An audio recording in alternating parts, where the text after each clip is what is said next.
김옥규 교수님 네, 예, 예. 반갑습니다. 예, 반갑습니다. 예, 예. 말씀을 제가 많이 들었는데 우리 황교우 총장님 전공 과목에서 만나게 돼서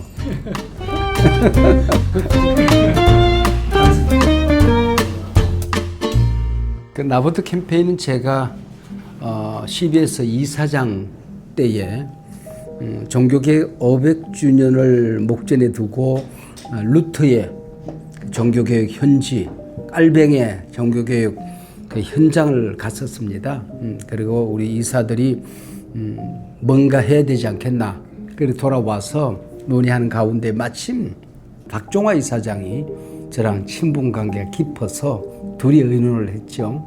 그리고 또 우리 한용길 그 당시 CBS 사장이랑 국민일보 사장이 우리가 뭔가 같은 일을 하자.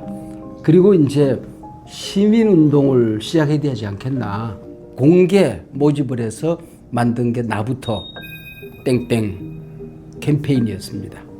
이영훈 목사랑 나랑 또 르토교회 총회장이랑 좀 같이 섬기다가 우리가 손을 놓고 이분들이 외롭게 몇 년을 끌어왔어요. 이 저원운동을 그냥 둘 수 없다. 그래서 제가 다시 맡게 되었고 이분들이 도와주어서 오늘까지 이 일을 하게 되었습니다. 제일 먼저 시작한 운동이 이 포럼입니다. 첫 번째는 축소사회를 우리가 다루었는데 대단한 반응이 있고 방향을 우리가 잡는 그런 기회가 되었습니다. 이번에는 갈등을 주제로 잡아서 우리가 10월 15일 날 포럼을 하게 되었는데 제 2차는 우리 프레센터에서 하게 되어서 아마 좀 더 대대적인 또 대사회적인 또 우리 한국교회의 오피니언 그룹들이 대대적으로 참여하는 그런 포럼이 아닐까 그렇게 생각을 하게 됩니다. 저는 이제 제가 맡은 주제가 사회 갈등이기 때문에 한국의 사회 갈등, 그 다음에 이제 땡땡하고요. 예, 이 원인과 해법 정도로 이제 생각하고 있습니다. 예, 우리가 이제 사회 갈등 문제를 사회학적으로 접근할 때는 몇 가지 기본적인 그런 논의들이 있습니다. 그래서 이런 기본적인 논의를 중심으로 해서 이제 발표를 이어가려고 하는데요. 이제 가장 먼저 생각해 볼 수 있는 것은 갈등을 어떻게 볼 것인가. 그 다음에 두 번째는 갈등의 원인은 어디서 찾을 수 있는가. 그 다음에 세 번째는 그렇다고 한다면 갈등의 어떤 그런 유형에 따른 특성들을 어떻게 볼 수 있는가 문제가 있고요. 그리고 이제 마지막으로 그렇다고 한다면 이러한 갈등을 어떻게 벗어날 수 있는지, 극복할 수 있는지 해법에 관한 논의들 이런 것들을 좀 생각해 보고 있는데요. 사회학을 포함한 사회과학에선 이 갈등을 부정적으로만 보지는 않습니다. 왜냐하면 그러니까 현대 사회에서 뭐 여러 집단들 사이에서 뭐 긴장이 존재하고 갈등이 발생하는 건 좀 자연스럽다고 보고 있기 때문입니다. 그 까닭은 뭐 개인이든 집단이든 각자 이 자신들이 가지고 있는 이익과 가치관이 다르기 때문에 그렇습니다. 우리나라의 대표적인 갈등이 하나로 꼽히는 게 이제 노사 갈등인데요. 당연히 뭐 자본과 노동자들의 이익은 다른 것이죠. 예. 그리고 이제 또 가치관이라고 하는 것을 가장 잘 보여주는 예가 이제 이 환경 갈등입니다. 예. 그러니까 이건 이제 생각의 차이죠. 이런 게 있고 또 이 두 개가 결합되어 있는 갈등들이 있습니다. 예. 뭐 대표적인 게 이념 갈등이죠. 서로 다른 이념이 어떤 부딪히고 충돌하는 걸 이념 갈등이라고 보통 이야기를 하지만 그 이면에는 사실 이익들이 도사리고 있습니다. 예. 그래서 좀 여러 가지로 그 원인을 좀 찾을 수 있기 때문에 이런 좀 원인에 좀 주목을 해야 될 것 같고요. 그리고 이제 이러한 원인에 따라서 그 유형화가 가능합니다. 이익 갈등, 가치관 갈등, 복합 갈등입니다. 그래서 자료들은 대단히 많습니다. 그래서 이제 이러한 자료들을 통해서 보면 일반적으로는 이념 갈등이 가장 심각하다고 보고요, 우리 국민들이요. 그 다음에 이제 빈부 갈등, 그리고 노사 갈등, 지역 갈등, 환경 갈등, 세대 갈등, 젠더 갈등, 뭐 이런 순서였던 것 같아요. 근데 크게 보자면 가장 우리 국민들이 중시하는 갈등은 이념 갈등하고 빈부 갈등이고요. 이념 갈등이 좀 압도적입니다. 그 악영향도 폐해도 심각한 것 같아요. 그리고 이제 사회적인 그 의외로 이 지난 몇 년 동안 크게 주목받았던 갈등 중에 하나가 젠더 갈등이잖아요. 근데 새로운 형태의 갈등이라고 할 수 있는데 국민들 생각은 그렇게 아주 심각하다고 보지는 좀 않는 것 같습니다. 그래서 요거는 제가 그때 이제 발표해서 10월 발표해서 구체적으로 이런 그런 차이들을 좀 말씀을 좀 드릴까 하고 있습니다. 이제 그다음에 이제 우리가 좀 주목해 볼 게 갈등의 이 현실인데요. 미리 좀 말씀드릴 수 있는 것은 케이스 바이 케이스입니다. 그러니까 우리가 이제 갈등이라고 하는 큰 우산 속에 다 있는 것이긴 하지만 개별적인 성격들은 아주 다릅니다. 뭐 인연 갈등하고 빈부 갈등이 물론 중첩되어 있는 부분도 있지만 상당히 좀 다르고요. 그리고 이제 최근 우리 사회에서 크게 주목을 받았던 갈등이 이제 세대 갈등하고 젠더 갈등인데요.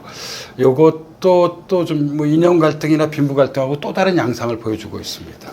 세대 갈등 같은 경우는 그렇게 아주 인연 갈등이나 빈부 갈등처럼 심각하지 않은 것으로 나타나고 있는데요. 그러니까 예를 들자면 이제 일자리를 둘러싸고 이른바 부모 세대와 자식 세대 간의 연금 문제를 둘러싸고 그런 것들을 이 상당히 갈등이 좀 제법 있는 것처럼 보도하지만 사실 한 가족 내에서 보자면 이 갈등이 발생하기 어려운 문제들이거든요. 왜냐하면 자기 부모들의 일자리이고 자기 자녀들의 일자리잖아요. 그래서 이런 것은 좀 구체적으로 케이스 바이 케이스로 좀 접근해야 될 것 같고 주목할 것 중에 하나가 이제 지역 갈등인데요.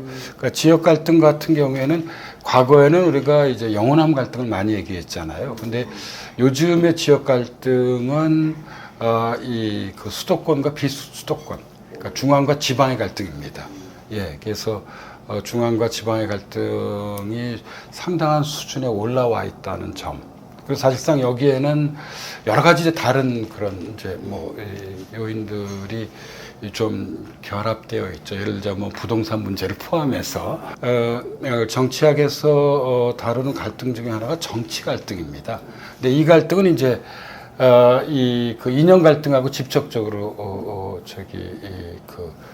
연관되어 있습니다. 양당 정치 구조에서 맞습니다. 그래서 이제 보통 이제 우리가 미국을 얘기할 때 공화당의 미국과 민주당의 미국, 투 아메리카스라는 표현을 많이 쓰는데요. 지금 사실 대한민국도 마찬가지죠. 국민의힘의 대한민국이 있고, 그 다음에 이제 민주당의 대한민국이 있는 거죠. 세계에서 현재 이러한 것이 가장 심각한 나라는 미국과 한국입니다. 보통 이제 이것을 우리가 정치 양극화라고 하는 아까 아령사에 말씀하셨습니다만으로 접근하는데요. 뭐 퓨 리서치 센터, 국제 여론조사 기관, 뭐 등등에서 이미 다 보고된 것입니다. 미국 국민의 90%, 한국 국민의 90%가 정치 갈등이 대단히 심각하다고 응답을 했고요. 역시 마지막은 갈등 해소 방안이죠. 결론에 있어서 이제 갈등 해소의 다른 이름이 사회 통합입니다. 근데 이제 이 사회 통합을 접근할 때 우리가 좀 몇 가지 생각해야 될 것이 이 통합이라고 하는 것은 기본적으로 진보적 가치라기보단 보수적 가치입니다. 그래서 요 이제 개념에 아주 미세한 차이들이 있는데요. 그래서 저는 이제 학교에서 학생들에게 강의를 할 때 여기에 대응하는 진보적 가치를 우리가 굳이 하나 선택한다면 그것은 아마 연대가 될 것이다. 솔리데리티요. 그러니까 인테그레이션과 솔리데리티의 차이인데 이 통합이라고 하면 어떤 그런 하나의 전체적인 공동체를 전제로 하잖아요. 근데 문제는 공동체를 이루고 있는 개개인들이 가지고 있는 차이를 어디까지 우리가 수용할 것인가의 문제입니다. 이 차이를 인정하는 통합이 연대일 수 있죠. 갈등에서 가장 중요한 어떤 가치는 이 톨레랑스입니다. 관용입니다. 나와 생각이 다른, 우리와 생각이 다른 개인이나 집단의 생각을 받아들이는 것이거든요. 모든 걸 다 관용한다고 좋은 건 아니죠. 관용하지 말아야 할 것은 단호하게 관용하지 말아야죠. 그럼에도 불구하고 공론장이 중요합니다. 아까 보니까 목사님도 유튜브를 하고 계시지만 소셜미디어로 대표되는 뉴미디어들도 있거든요. 이런 이제 공론장에서 이런 어떤 그런 다양성을 수용하려고 하는 현재 주체가 나부터 캠페인이잖아요. 그래서 문화혁신 같은 경우는 사실 나부터 바뀌어야 되는 거죠. 그래서 뭐 그러한 것들을 좀 마지막으로 좀 강조를 해볼까 하고 있습니다.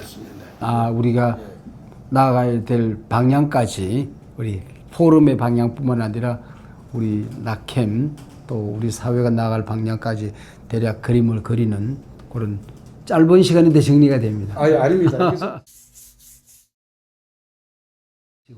또 우리 눈을 열어주실 것 같은데 우리 사회 갈등의 문제를 다룬다면은 우리 손에 잡히는 우리가 매일같이 느끼는 교회 갈등의 문제를 우리 황 총장님이 다루시게 됐는데 어떤 내용으로 어떤 방향성을 좀 제시하실는지. 우선 이제 사회 그 갈등 구조 이해와 해결 굉장히 큰 그림이거든요. 근데 교회의 갈등 그럼 너무 협소화된단 말이죠. 삼성경제연구소에서 나온 그 통계 자료가 1년에 갈등 비용으로 240조가 지출된다 그래요.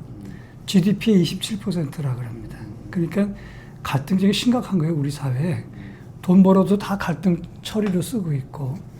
그런데 저는 어떤 면에서 접근하려고 그러냐면 이 사회 구조적인 문제가 있지만 그 사회 구조의 갈등을 만드는 것은 사람이거든요. 그 사람의 심리적 요인이 중요해요. 그러니까 심리적인 요인이라고 하는 것은 성장 과정과 무관하지 않습니다. 이제 체계적 이론 방법에 의하면 한 사람의 삶의 색깔이나 가치는 다 체계적으로 연결되어 있다고 하는 거니까 문제가 생겼을 때 공격형으로 해소하는 방법이 있고 아니면 회피 방법으로 피하는 방법이 있고 그걸 조율하는 방법이 있어요. 동시에 갈등은 어떤 일정한 패턴을 갖고 있습니다. 어느 날 갑자기 팍 터지는 게 아니고 갈등의 인식이 되기 시작하면 증폭되고 그 증폭될 때 세포가 자라듯이 막 자라기 시작하는데 그때 선 조치하면 끝나요. 근데 그걸 방치해 두거나 그걸 키워버리면 그게 점점 더 이제 극단으로 가죠. 그러면서 언어의 왜곡이 나타나고 그리고 에너미 커맨더라고 해서 적장이 나타납니다. unfaithful calling이라고 그래서 왜곡된 사명, 거짓된 사명이라고 그래서 저놈을 죽이는 게 우리의 사명이다. 이렇게 돼버려요. 그러면서 극단적인 전투 단계로 들어가게 돼서 다 공멸해버리는 일정한 패턴을 갖고 있어요. 교회 구조도 똑같아요. 교회도 갈등이 시작할 땐 별거 아닌 것 같은데 점점 커지다가 나중에 별거 아닌 사람이 일어나서 막 선동하면 다 따라가고 언어의 왜곡과 일반화, 집단화, 그다음에 가십, 거짓말 이게 막 난무하다가 결국은 이제 그게 어떤 패턴을 보인 후에 전투 단계로 들어가서 극단으로 가죠. 딱 부닥친다면 그건 해결이 안 돼요. 제가 교회 갈등 모든 사례를 가만히 봐도 그 전에 해결하면 했지 부딪힌 다음에 해결이 안 되는 거예요. 이 모든 것 안에는 가치가 있어요. 교회가 가지고 있는 기능이나 복음의 기능이 이 사회 통합 가치인 그 사랑과 용서라는 개념이 확대돼야 된다. 교회마다 가장 중요한 가치가 안 보이니까 절망하는 거고 그리고 세상도 예수 믿는 사람이 대부분 다 싸움질 하잖아요. 우리는 어릴 때 자녀들을 잘 가르쳤어요. 바르게 가르쳤고 그것이 갈등을 완화시키게 했는데 요즘은 많은 교육들이 성공 중심의 교육 그리고 자기 독자 생존 나만 이기는 그런 생존 교육을 바뀌다 보니까 기독교적 가치관에서 전체적으로 그 흐름을 화해와 용서 그리고 사랑과 평화 이런 쪽으로 우리가 제 강의를 마무리해 가야 되지 않겠나 이렇게 보는 거예요. 교수님이 굉장히 사회적인 접근이었다면은 은근히 심리적이네요. 네, 아주 되게 심리적이죠. 은근히 심리적이에요. 네, 그리고 개인적인 접근이에요. 예, 사회 전체적인 어떤 방향성을 보면서 해결점을 제시한다고 한다면은 우리 교계나 또 교회 안에서 개인과 개인 사이에서 일어나는 그런 어떤 현상들을 정확하게 많이 보았잖아요. 우리가 많이 보았던 거기 때문에 그에 대한 분석과 또 잘못 해결됐을 때의 폐해 또 앞으로의 방향성까지 두 분이 좀 기대가 될 것 같은데 이번에 우리가 선택하는 방법은 포럼입니다. 포럼인데 이제 디베이트 포럼이 아니고 렉처 포럼이라고 그래서 디베이트 포럼은 두 분이 이제 각각 다른 얘기를 하고 논쟁을 하는 그런 것이 아니고 이제 영역을 나누어서 얘기를 하고 대화하고 방향을 같이 잡아가는 것이고 또 두 분이 서로 질문할 수 있고 또 우리 기자들이 이번에 많이 와서 아마 질문을 많이 하지 않을까 하는 생각, 또 우리 청자들이 또 앉아서 자기 나름대로 질문을 할 수 있는 그런 어떤 렉처 포럼의 형식을 가지려고 생각합니다. 10월 15일을 좀 더 기대하면서 우리 사회에 그야말로 마중물이 될 수 있도록 오피니언 그룹이 잘 기도함으로 준비를 하겠습니다. 귀한 자리를 만들어 주셔서 정말 감사드립니다. 저희들이 귀한 분을 모셔서 아닙니다. 네, 영광스럽게 생각합니다. 고맙습니다. 잘 모신 것 같아요. 감사합니다.